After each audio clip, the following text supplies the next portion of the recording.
The origin of the Echo.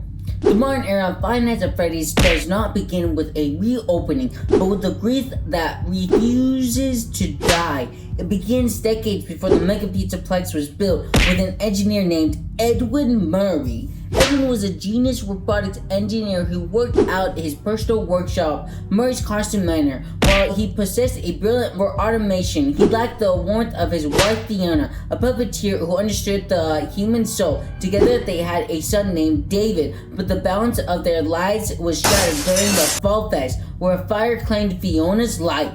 Broken by the loss, Edwin withdrew into his work. He was left alone to raise David, but his grief made him distant. Desperate to provide his son with the companionship he could no longer give, Edwin created a new kind of machine. It was an endoskeleton powered by the Mimic, or a machine initiation memory intel chip.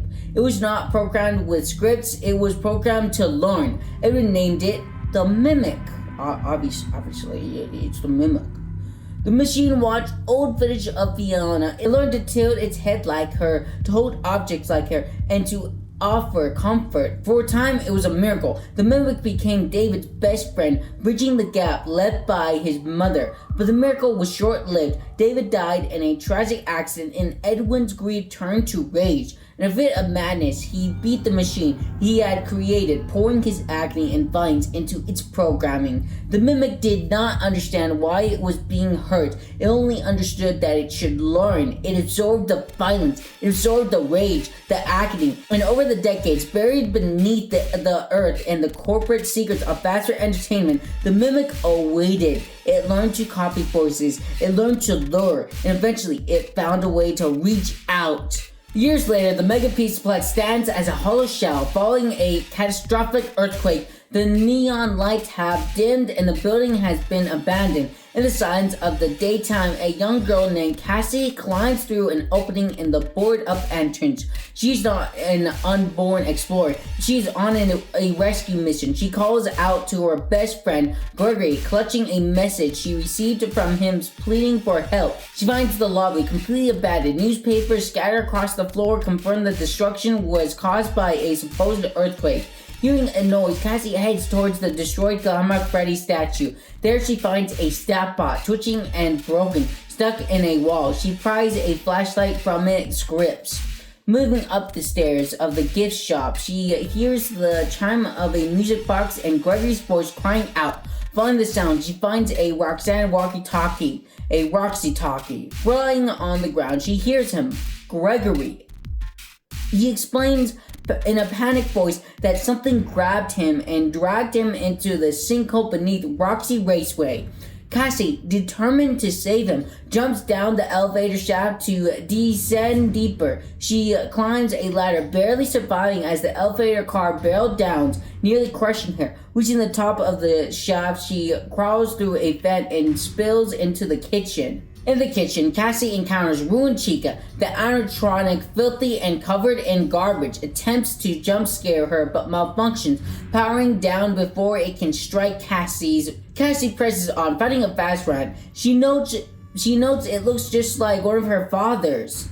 Using the tool, she charges a panel to open a security door. Heading downstairs, she glimpses the blob, Tango, moving through a hole in a wall, but it quickly vanishes. The atmosphere is thick with decay. Dread Unit's voice glitches over the speakers, thanking guests for joining the show before dying out. As Cassie attempts to navigate a sewer pipe, Monty Gator, now a legless feral torso, erupts from the dark, knocking her into the water. Cassie wakes up in Monty Golf, miraculously alive. She crawls through the rubble and approaches by a mask bot, which offers her a familiar object, Fanny's mask.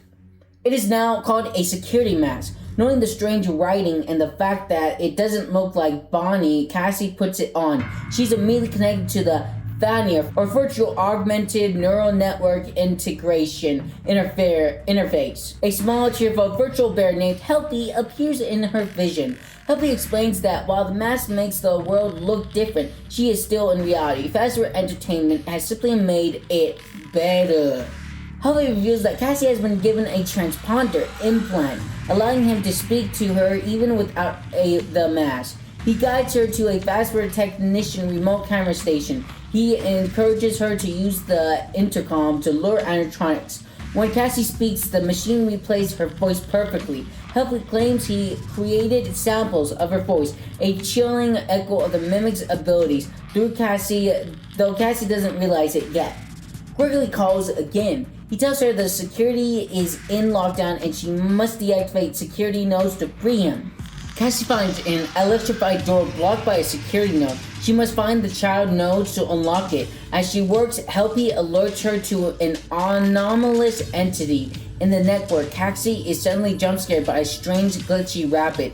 The entity mixes. Gregory screams at her to stay away from it, warning that Monty is responding to its distress signal. After dodging Monty and deactivating the nodes, Cassie opens the path. Gregory directs her towards the daycare, but warns her to be careful in the security office. Monty attacks again, slamming against a metal gate, forced to think laterally. Helpy tells Cassie to gain a new perspective. She uses the camera station to find a virtual symbol, which removes the central monitor in the physical world, allowing her to pass, somehow, the sun and the moon. Cassie arrives at the Superstar daycare. As she crawls inside, she is grabbed by Moon, who threatens to punish her for being awake. However, Cassie shines her flashlight on him. He panics at the light and falls, dropping into the play area. She meets Sun. He is frantic, claiming he's trapped in a nap, and begs Cassie to reboot them so they can be whole again.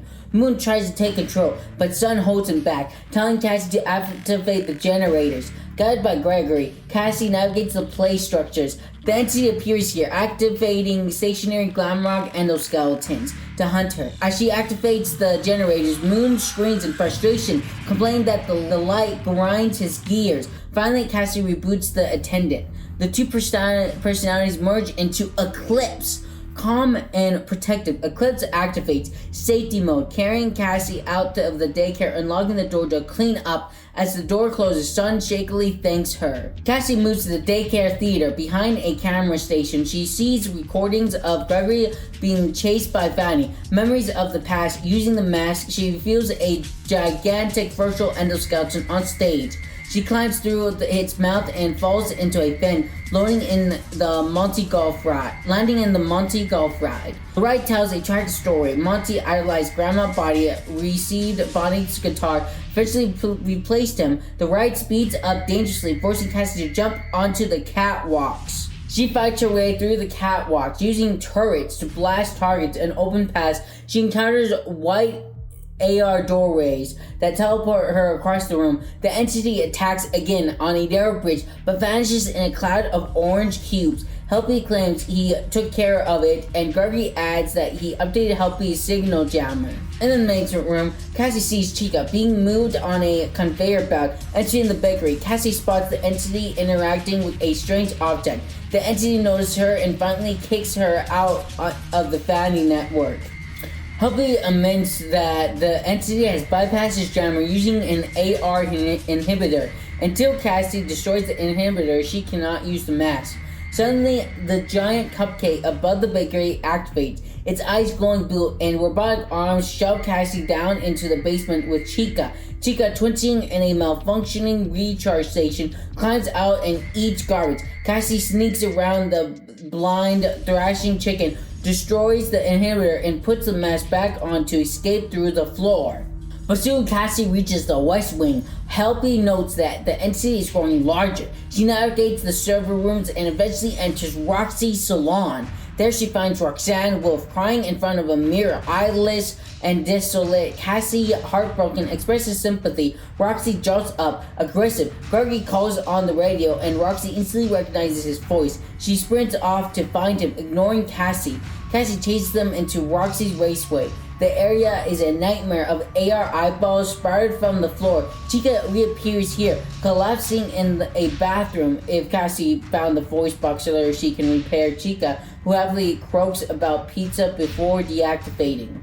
In the back halls, Monty ambushes Cassie again. He dives into the flooded utility tunnels. Cassie navigates the water, avoiding the gator and eventually electrocuting him using a live Grandma Bonnie neon sign. Monty goes still.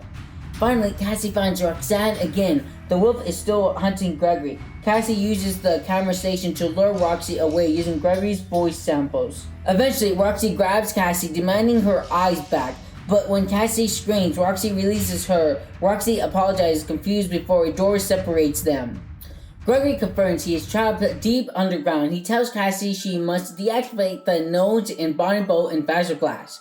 In Bonnie Boat, Cassie faces swarms of mini music men. She finds a secret room belonging to Glamour Bonnie, filled with broken bots and a poster signed by Freddy. A fan sucks her in, dropping her through a trippy purple tunnel that deposits her in Bonnie's hideout above Pizzaplex.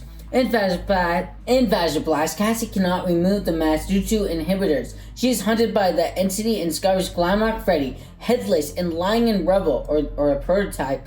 He stands up, a mindless monster, chasing her with the sharp hatch in his chest. Cassie manages to trick him using the mask, which makes him invisible to her, and escapes through the fence. Cassie reaches the Roxy party garage. Gregory delivers grim news. The final security node is Roxanne Wolf herself. To open the way to the sinkhole, Cassie must deactivate her. Cassie finds Roxy trapped under a forklift. Roxy is not angry. She sniffs the air and says, "I remember you." She recalls Cassie's special day. She remembers Cassie's favorite carrot cake, her birthday. She remembers that Cassie's birthday is on the 11th. "You're number one, twice." She whispers. She asks if Cassie booked her party, assuring her that this time her friends would show up. Crying, Cassie jams the fast wrench into Roxy's eyes. Roxy shuts down, wishing Cassie a happy birthday. The final door opens. Helping confirms the mask will no longer work this deep underground. Cassie descends the elevator into the ruins of Freddy Fazbear's Pizza. She passes a deactivated candy cadet. As she feeds its tokens, it tells a story of a mother who locked a monster in the basement and told her son never to open the door. But the monster learned the mother's lullaby and the son opened the door. Cassie finds the room where Burntrap once was. It is empty. She finds a room with a machine labeled Mixes and a forklift. A monitor asks if she wants to deactivate security protocols. She selects yes. The entity tries to grab her one last time, but it's sucked into the machine. The security is down. Cassie runs into the next room, expecting to find Gregory, but Gregory is not there. Instead, a tall, mismatched endoskeleton stands in the shadows. It wears a patchwork of costumes. It tilts its head. It speaks with Gregory's voice. "I'm Gregory," it says. Then the voice drops. "This is the mimic." The security systems Cassie destroyed was not a trap, it was a cage, and she just unlocked the door. The mimic lunges. Suddenly, Roxanne's wolf, rebooted and furious, jumps between them. She fights the monster, telling Cassie to run. The real Gregory finally calls. He explains he was never at the Pizzaplex. He has been at home. The thing in the basement tricked her. He has a friend, Vanessa, with access to the building's max. He tells Cassie to run to the elevator. And now we have the endings, which will be timestamped in chapters down below, so you can see what chapters you want me to speak of. We have the neutral ending, which is the elevator. Cassie follows the real Gregory's instructions, sprinting through the dark tunnels while the mimic chases her. She barely makes it to the elevator. The door is slightly shut on the mimic's arm, severing it. As the elevator ascends, Gregory speaks over the speakers. He explains that the Mix's security program was designed to keep the mimic hidden. By shutting it down, Cassie has endangered everyone. Gregory says, "We can't risk being followed. I'm sorry." The elevator cable snaps. The car plummets into the darkness. As the screen fades to black, Roxy's voice calls out softly, "Cassie." Then we have the Brazilian ending, or the mask ending. If Cassie ignores Gregory's instructions and head towards a Fredbear cutout, she can put on the security mask. The horrifying reality of the mimic fading away, she sees a static cartoon's image of Gregory, Helpy, and Vanessa sitting in the sunny hill, eating ice cream. Cassie smiles, retreating into her mind as the mimic closes in behind her in the real world. Also, this is probably her hyperventilating and then dying of low oxygen, because she's trying to escape reality and the nightmare she's in. But then we finally have the final ending, which is the scooper ending, or the machine. If Cassie found the 4 secret cameras hidden in the chapters 1, 3, 5, and 7, she can unlock a secret door. During the chase, she lures the mimic, now wearing a bizarre lion mascot costume, into a containment chamber. She reaches a control room and presses a button. The room fills with fog. The mimic bangs on the glass, trying to get to her. Suddenly, the scooper, a massive mechanical claw, almost like the one in Sister location, strikes, impaling the mimic, dragging it into the machinery. The legacy of Edwin Murray is finally dismantled piece by piece. Hopefully. Maybe. We'll see what the next game has. We'll see. We'll see. But you know what's even crazier than this video? Why, me solving Sister location. That's even crazier, guys. Crazy, or me solving the first 4 games. You know, take a pick. Which one? You decide.